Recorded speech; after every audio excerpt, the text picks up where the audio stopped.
we were getting a lot of requests from students from our classes and on the YouTube channel to give a video on Aadhaar, as a lot of questions have been asked, and this video is especially for those students.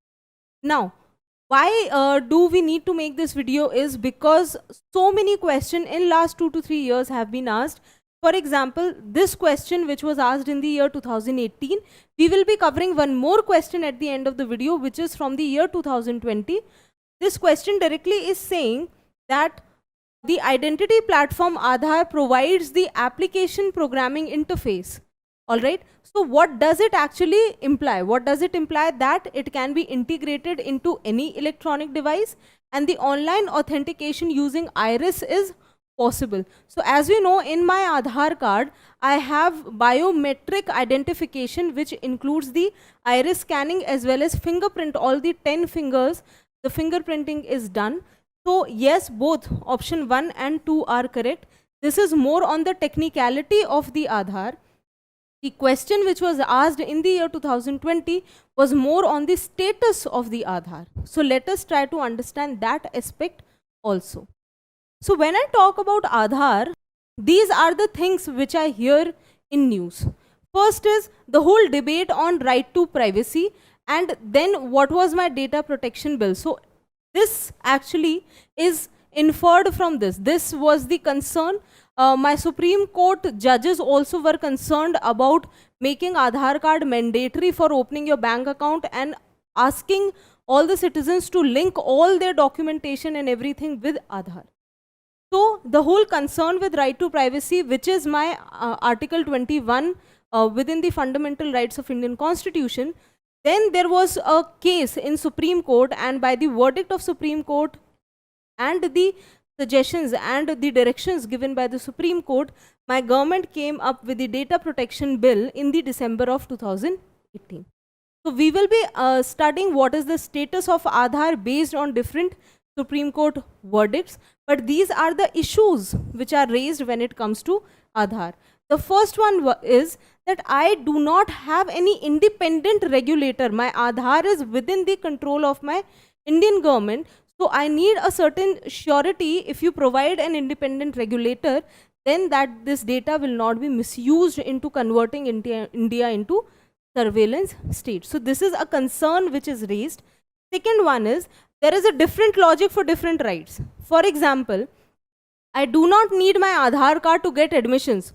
So not mandatory for my right to education, but if I want to get ration, if I want to get my Kisan Samman Nidhi, for all those things, I need my Aadhaar card. So for my social benefit schemes, I need an Aadhaar, but let's say for my right to education, I do not need an Aadhaar. So there is no uniformity on where Aadhaar card is compulsory. All right. Second is another such example that you have asked me that you can delink your bank account with the Aadhaar. You do not need an Aadhaar to open a bank account, but at the same time, you have made it compulsory to link Aadhaar card with the PAN or in order to file my income tax. So it is like, you know, कान ऐसे नहीं ऐसे पकड़ने वाली बात है. आपने bank से बोला कि ज़रूरत नहीं है और पैन कार्ड में मांग रहे हो. जैसे 50,000 के ऊपर ट्रांजैक्शन होगी, आपको पैन कार्ड की ज़रूरत पड़ेगी. Ultimately, there is availability of my details within the system. So this is a concern which is generally raised. So we have discussed the concerns which are related to Aadhaar. Let us also know the benefits of having Aadhaar in the system. The first and the most important one is unique identification. My Aadhaar was designed on the lines of social security number which is used in the United States, or the unique identification numbers as used in the European countries. The reason is my government should have one identification and it should be able to provide the welfare schemes and other important documentation, verification, everything using a single number. So that way the integration part it achieves, which was basically Aadhaar was aimed at. Second important and good thing is that it is now inclusive and progressive, as now other than male and female, you can also provide the third gender according to the individual. So yes, it is a sign of inclusivity. Apart from that, it is verifiable. How is it verifiable?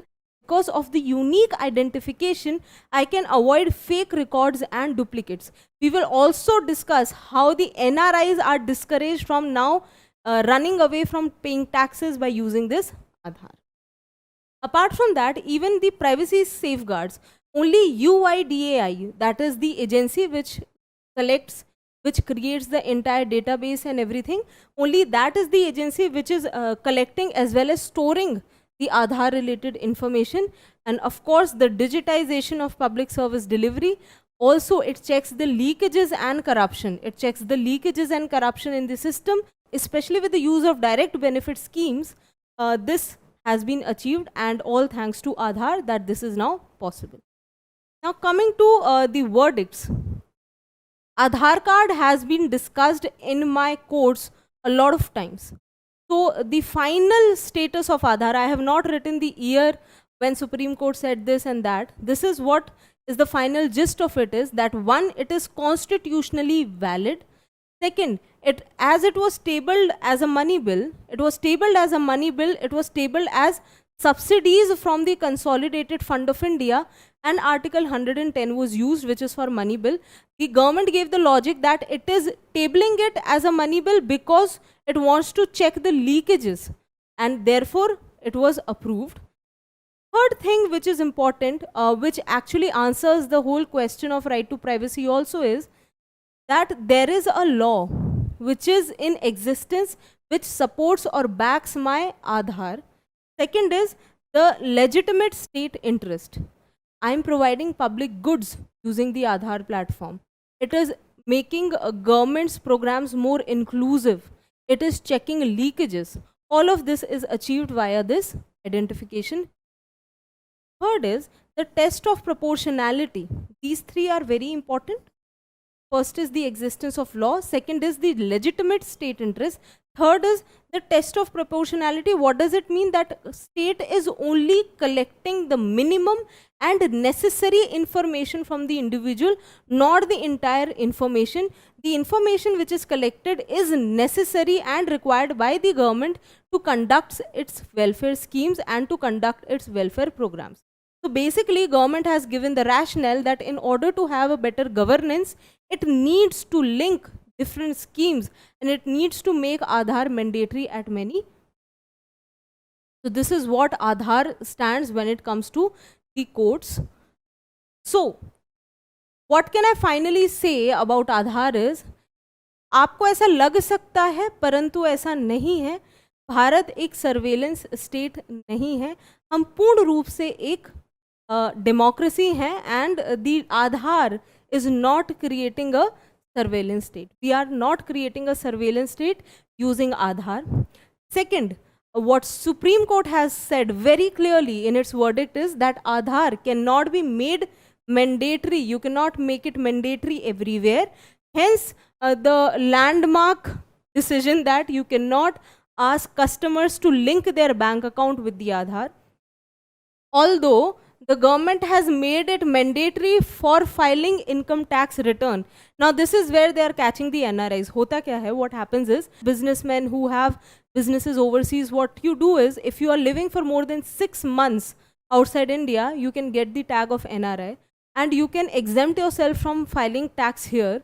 And in the other country where it is not mandatory to file the tax on the basis of 6-month residence, you end up paying no tax anywhere. So you basically घपलेबाजी करते हैं आप, क्योंकि आप 6 महीने से ज़्यादा कहीं पर अपना निवास दिखा देते हैं, and you know you are roaming around the world without paying any taxes. तो इनकम टैक्स डिपार्टमेंट ने बोला ये घूमना बंद करिए, and it has now made it mandatory that you have to link your Aadhaar card. And then Aadhaar card से क्या logic है, आधार कार्ड बनवाने के लिए आपको 6 महीना रहना पड़ेगा. You need to be residing in a place for more than 6 months in order to have an Aadhaar card. So somewhere that logic was also there, but this story is only for you to remember that it is mandatory for filing income tax return, hence PAN.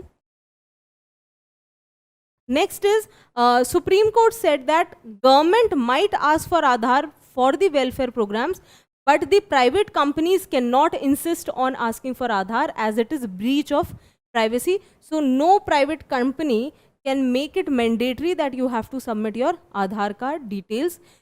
Another very important point is, you cannot store, retain the Aadhaar related data for more than 6 months, and also the disclosure of information it can only be done after the court's order.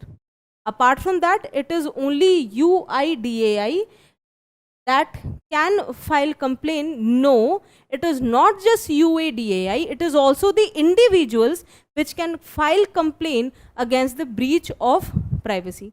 So if I have to make a quick review, I can say that my Aadhaar is not responsible for creating a surveillance state. Aadhaar cannot be made compulsory to, for example, to link my bank account. Aadhaar is mandatory for filing income tax return and for PAN. My private companies cannot insist on providing Aadhaar details. The details cannot be retained for more than 6 months. And the disclosure of Aadhaar related information can only be done after the court's order.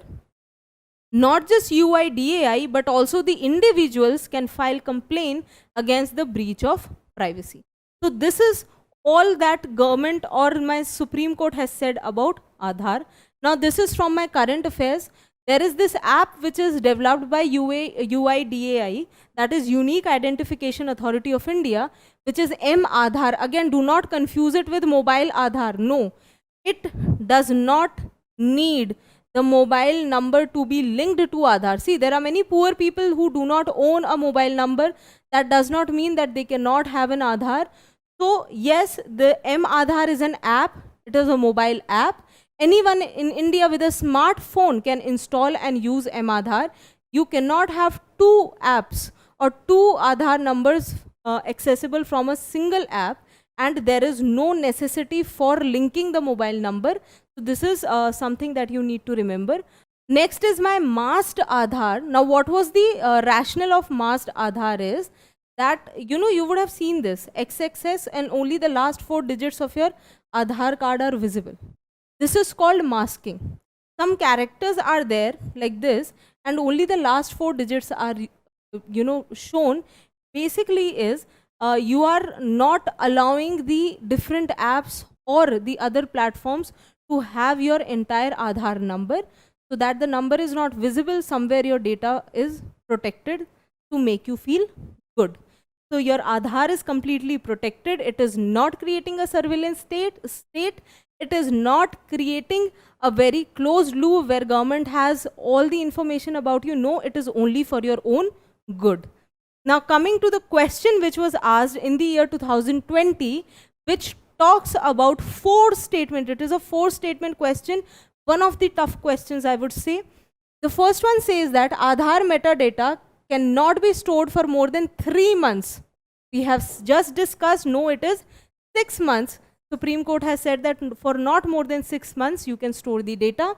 Second statement says that the state cannot enter into any contract with the private corporation for sharing the Aadhaar details. Yes, you cannot share the Aadhaar details with the private corporations, as we have seen.